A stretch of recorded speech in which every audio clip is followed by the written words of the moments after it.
Nós tivemos essa semana um passo muito importante na recuperação, na retomada das políticas de educação no país, após o desmonte praticado no governo Bolsonaro. Uma retomada em vários aspectos. O primeiro deles, aquele que diz respeito ao caráter democrático que deve caracterizar a construção dessas políticas, a busca incansável pela qualidade da educação pública em todas as suas dimensões e a fundamentação desse esforço com base no trabalho da nossa academia, dos nossos pesquisadores, na experiência dos nossos gestores, na escuta sensível dos alunos e alunas. Eu me refiro ao anúncio pelo ministro Camilo Santana do relatório da consulta pública feita durante quase 3 meses a respeito do esforço que o Estado brasileiro faz nesse momento para requalificar e reestruturar a sua política nacional para o ensino médio. Eu quero frisar um primeiro aspecto, senhor presidente, da relevância desse anúncio pelo ministro Camilo Santana e que diz respeito a um novo tempo, a um novo marco que se estabelece na maneira pela qual o Ministério da Educação propõe políticas públicas, escuta a sociedade, formata suas propostas, dialoga com o Congresso Nacional, pactua respeitosamente com os governadores, com os prefeitos, com os diversos sistemas de ensino, como nunca deveria ter deixado de acontecer, mas lamentavelmente aconteceu sob o governo Bolsonaro. O diálogo tão característico da gestão do governador Camilo Santana aqui no estado do Ceará, agora também caracteriza a sua passagem pelo Ministério da Educação. Isso é muito importante quando nós nos referimos a um tema, a uma proposta que foi, aspas, batizada de um novo ensino médio, que foi imposta goela abaixo no Congresso Nacional por uma medida provisória, sem nenhum debate com professores, diretores de escola, gestores dos sistemas de ensino, alunos e com quem pesquisa sobre a educação pública.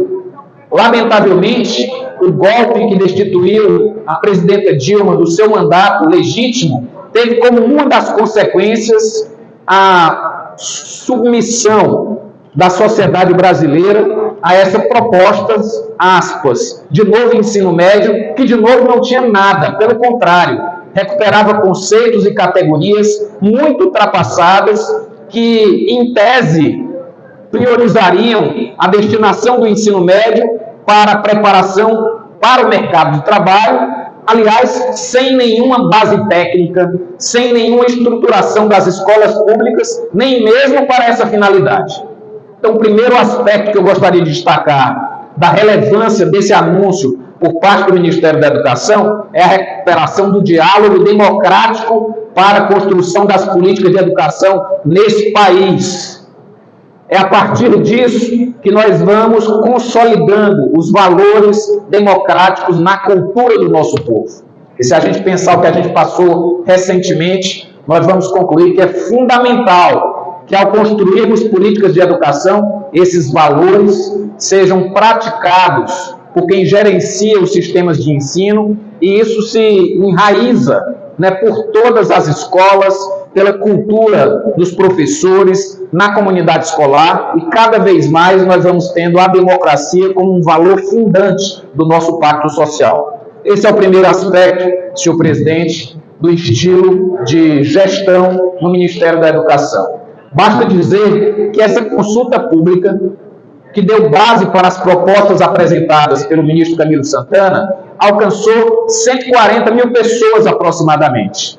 140 mil pessoas entre gestores, pesquisadores, professores, estudantes, jovens que não se identificaram como estudantes, através de vários meios, de uma plataforma criada para as pessoas criticarem, sugerirem, se manifestarem, de uma consulta por WhatsApp para alunos da rede pública. Dezenas de milhares de alunos se manifestaram a partir dessa consulta, de webinários de seminários, de audiências públicas, do debate com as instituições mais representativas de todos os setores envolvidos na política de educação. É um novo tempo na condução da política de educação nesse país. O segundo aspecto que eu gostaria de mencionar, senhor presidente, diz respeito ao conteúdo dessas propostas apresentadas pelo ministro da Educação. Um conteúdo que vai ao encontro das principais críticas que vinham sendo feitas pela comunidade acadêmica, pelos professores, pelos gestores e, sobretudo, pelos alunos. O primeiro ponto dessas propostas, a recomposição da carga horária da formação geral básica, que estava em 1.800 horas e agora é recomposta em 2.400 horas para o ensino médio. Lembrando que quando, na proposta anterior, nós tínhamos apenas 1.800 horas para a formação geral básica, 60% dessas 1.800 horas, 60% dessa carga horária era destinada para disciplinas como português e matemática. Agora nós vamos para 2.400 horas, 80% dessas 2.400 horas é para a formação geral básica, sendo mais claro agora, e retomando a importância de disciplinas, de componentes curriculares fundamentais na formação da cidadania, fundamentais na preparação para o mundo do trabalho, para a aquisição das competências necessárias para se inserir na sociedade contemporânea, como história e geografia, que estavam simplesmente desaparecendo dos currículos escolares, por incrível que pareça. Mas não só história e geografia, biologia, física, literatura, educação física, sociologia, filosofia, artes, um conjunto de disciplinas que por essa proposta que não passou, anterior, que não passou por nenhum debate, que não ouviu especialistas, que foi imposta por uma medida provisória, estava simplesmente sumindo de boa parte das redes públicas Brasil afora, sobretudo aquelas que não eram geridas com a qualidade e a competência com que tem sido gerida a rede pública estadual. Esse é um primeiro aspecto. Recompõe-se para 2.400 horas a carga horária destinada à formação geral básica e o segundo, se recupera que nessas 2.400 horas, essas disciplinas, além das que falei, espanhol, arte, educação física, literatura, história, geografia, química, física, educação digital, biologia, literatura, sociologia, filosofia, devem voltar a ser contempladas.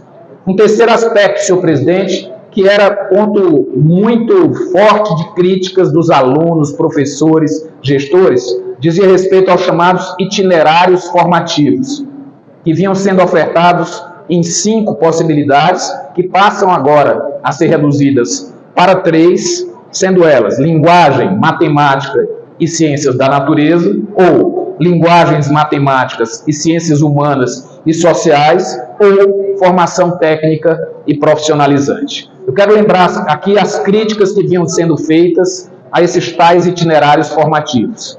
Críticas muito procedentes, porque a implementação desses itinerários, às custas da redução do tempo destinado à formação geral básica, como eu falava agora há pouco, e sem nenhuma estrutura para a implementação desses itinerários, acabou aprofundando a desigualdade educacional no país.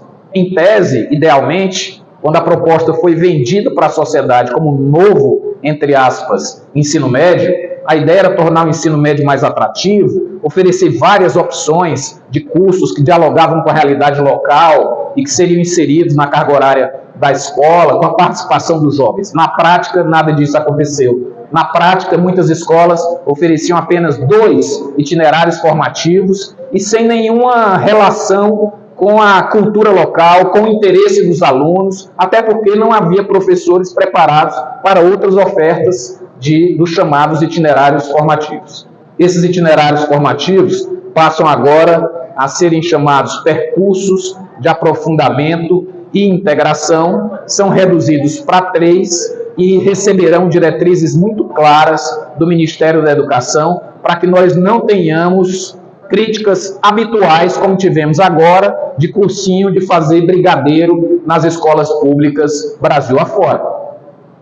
De falta de estrutura, por exemplo, quando se queria oferecer um curso na área de educação digital, e a escola não dispunha de laboratório de informática.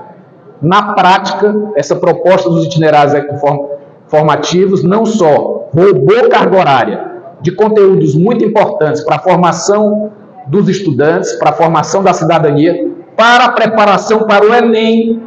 Essa era uma grande crítica dos alunos.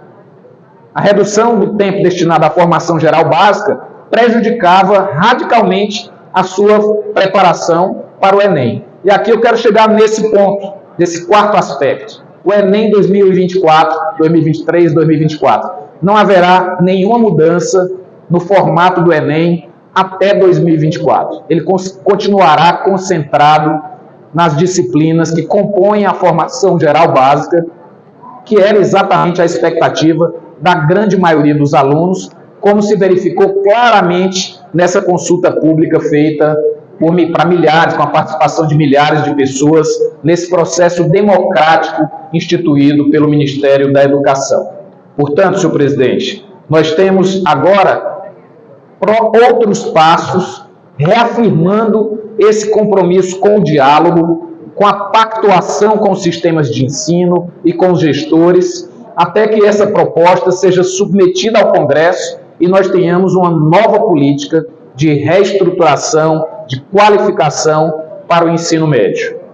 Até o dia 21 de agosto, as principais entidades representativas dos vários segmentos da educação, o Conselho Nacional de Educação, o Fórum dos Conselhos Estaduais de Educação, o Conselho dos Gestores Estaduais de Educação, o Fórum Nacional de Educação, a União Brasileira dos Estudantes, enfim, a Câmara dos Deputados, o Senado, participarão desse debate. Até o dia 21 de agosto, essas entidades farão proposições, farão críticas, farão considerações às propostas apresentadas pelo MEC a partir da consulta pública.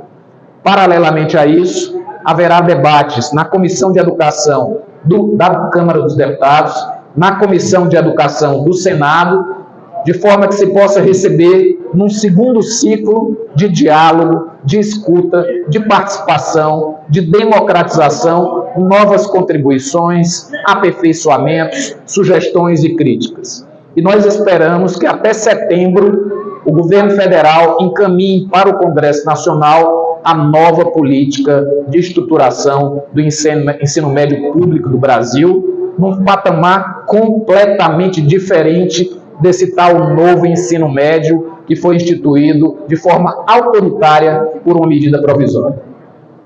Ao fazer esse balanço, senhor presidente, ao registrar esse fato de extrema relevância para todos nós militantes em defesa da educação pública, eu me sinto na obrigação de fazer alguns reconhecimentos. O primeiro, de uma ampla participação de professores, alunos, movimentos sociais, sindicatos, apresentando suas críticas, fazendo a saudável pressão que a sociedade tem que fazer sobre qualquer que seja o governo.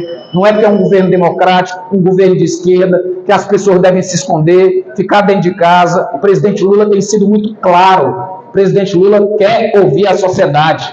O presidente Lula acredita que fará um governo tanto melhor, quanto melhor com a capacidade do governo de ouvir, dialogar, sentir os problemas vividos pela população. Então, o primeiro reconhecimento é a essas 140 mil pessoas que participaram, se comprometeram, inclusive a nós, que aqui na Assembleia Legislativa, no Fórum Estadual de Educação, fizemos um grande debate sobre esse tema.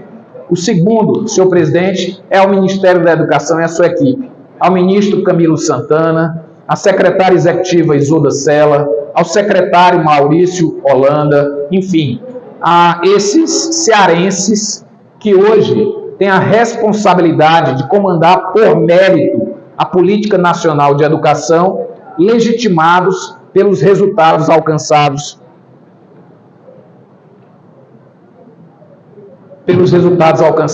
aqui no estado do Ceará. Portanto, senhor presidente, esse fato político, o anúncio pelo ministro Camilo dessas propostas, marca um passo a mais na retomada das políticas educacionais, na retomada do trilho democrático na condução dos assuntos públicos do nosso país e na utopia que nos move em acreditarmos que no futuro próximo teremos uma educação pública universal com a melhor qualidade possível, acessível a todos e todos os brasileiros e brasileiras, desde a creche até o ensino superior. É um novo tempo para a educação e a educação pública também voltou com o presidente Lula. Muito obrigado, senhor presidente. Parabéns, ministro Camilo Santana.